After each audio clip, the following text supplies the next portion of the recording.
Isang pinagpalang araw sa ating lahat.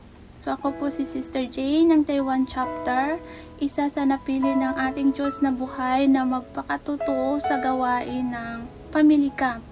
So first time akong nanood via Zoom.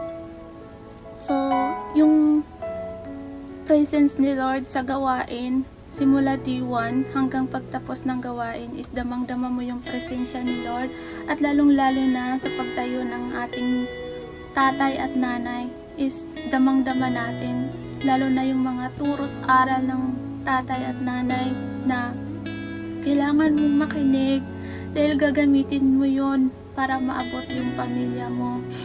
So yung mga turot aral ni tatay is kahit may mga distraction tayo sa trabaho, pero hindi pa rin nawawala na kailangan mo pa rin makinig. Kahit naka-bluetooth ka lang, andoon pa rin yung pagdalaw ng ating Diyos na buhay.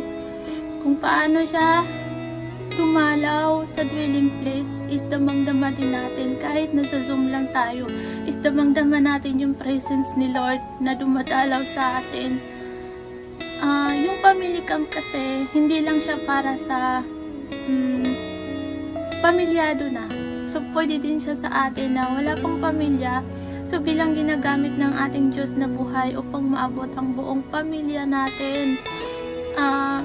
May panampalataya kasi tayo na walang imposible kay Lord. Lahat ibigay niya sa mga anak niyang lubos na umaasa sa Kanya. Na isang araw, ang buong pamilya ko ay kasama ko silang makinig sa turot aral ng tatay at nanay at magtapos ng kalooban ng Ama. Yes, we will finish the will of the Father. To God be all the glory.